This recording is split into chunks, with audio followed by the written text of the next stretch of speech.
10 minutes to make it a morning, so thanks.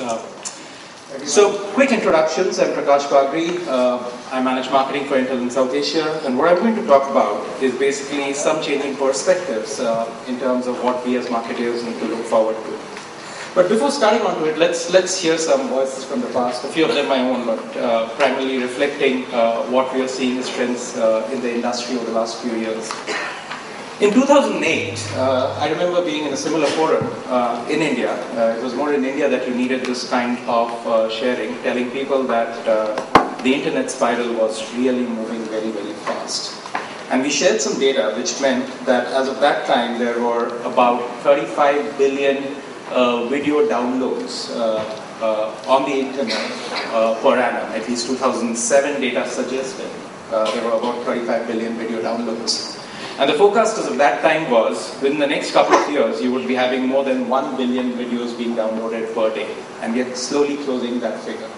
So the internet spiral, what it's done is, it's basically allowed lots more of media coming in, lots more of interactivity coming in, etc. But I'm not going to talk about internet spiral today or what it means for marketers, because I think last year in the first Global Youth Marketing Forum, that was the theme which I wanted to talk about, which is, in order to connect with the youth, we need to go much more online. And I think Ajit touched upon the key thought which is there today with us, which is moving doesn't always win, but it beats standing still. What it means is, there's no point in talking about you need to go online in order to connect with the youth, etc. You need to just step back and look at what's happening. And the first thing I realize is, you don't need to think of marketing for the youth separately. I think that's the first dilemma which a brand faces is, okay, this is what I stand as a brand, and now shift, do a right-hand turn and figure out how will I make myself relevant to the youth.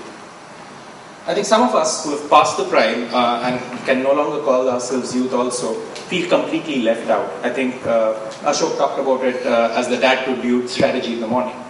So the first perspective, which most of you in this room don't have to worry about, but people of my generation do have to worry about, is how do you make yourself relevant to youth? And the first thing is, it's not about age, because the demographics unfortunately rule us out, but it's more in terms of your way of thinking. And in order for you to be relevant, and for you meaning a brand to be relevant or a company to be relevant, you need to be youthful in your way of thought. Because there is something which is young amongst all of us. There's something which is not so young amongst all of us also, including quite a few of you in the room. So I would like to take this time and share a separate set of philosophies about what you need to do in order to make yourself relevant for the youth, but rather step back and look at it more in terms of perspective of all the change which is happening around us and which will continue to happen around us. And as marketeers, what does one need to do in order to harness these winds of change?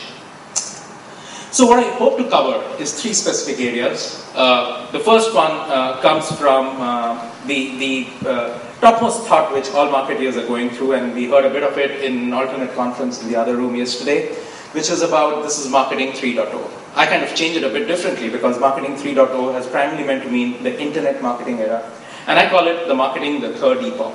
And I'll spend some time about it, share some experiences as a consequence, and really end with what are the implications for all of us as marketers moving into the future.